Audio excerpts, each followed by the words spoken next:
você gostou do primeiro episódio do Arte e Cultura em Cena? Muito bem, vamos continuar falando sobre as vozes líricas, as famosas vozes da ópera. Primeiro a gente falou sobre as vozes femininas e as masculinas, que são divididas em soprano, meio-soprano e contralto, e tenor, barítono e baixo. Agora a gente vai ser um pouco mais específico e vai falar sobre a subdivisão que algumas dessas vozes têm. É isso mesmo. O soprano, por exemplo, ou a soprano, é basicamente dividida em 3 tipos. O soprano ligeiro, ou coloratura também, que tem algumas notas super agudas que a gente vai mostrar no nosso exemplo. O soprano lírico e o soprano dramático. Então, basicamente, a gente tem essas 3 subdivisões que eu vou mostrar para vocês agora alguns exemplos.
Percebeu a diferença? Interessante, né? Depois, na voz feminina ainda, o meio-soprano basicamente é dividido entre mais leves, mais graves.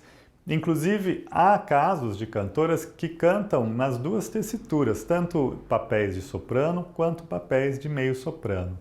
E já as contraltos, que são as vozes mais raras entre as mulheres, né, já tem papéis normalmente bem específicos e a gente não considera normalmente subdivisões.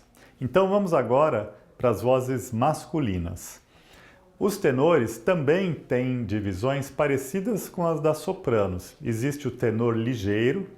Ligeiro não quer dizer que ele é rápido, é que vem de leggero em italiano, que quer dizer leve.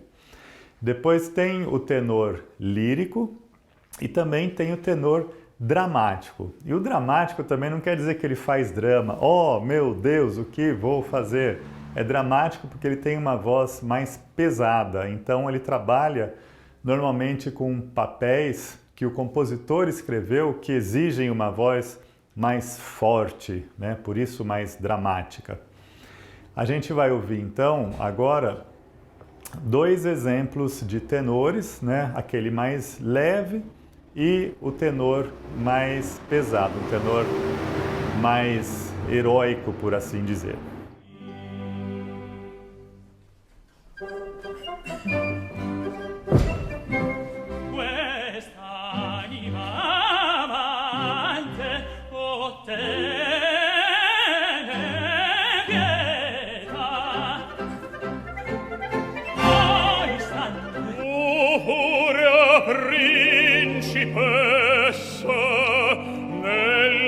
Fredda stanza guardi le stelle che tremano d'amore.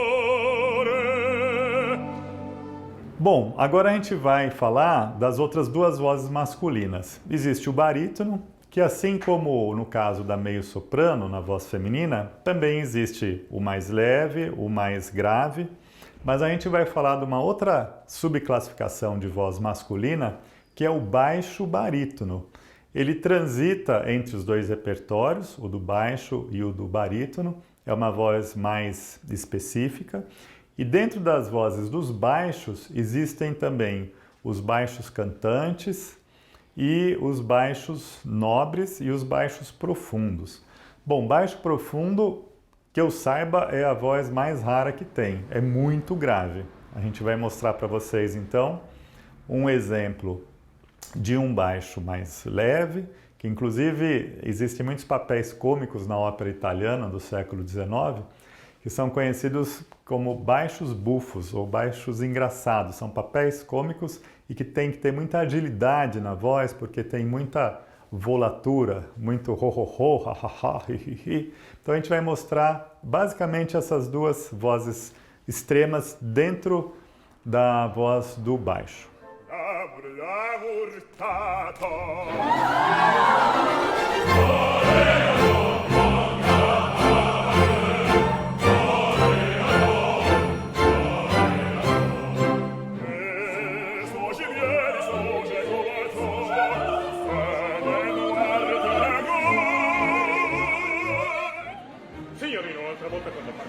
Signorino, un'altra volta quando marcano da fuori la consegna sia vittoria, sono molto più saprata. E non servono le sfoglie, faccia pure la gatta morta, faccia pure la gatta morta. Cospettando quella porta, nemmell'aria potrà.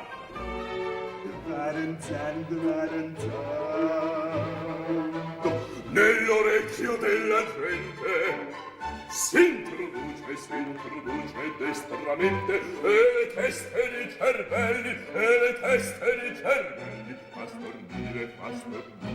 stornire, fa gonfiare. Muito bem, espero que vocês tenham gostado de aprender um pouquinho sobre a subclassificação das vozes líricas e na próxima apresentação a gente fala sobre algumas outras peculiaridades desse universo que é a ópera. Até lá!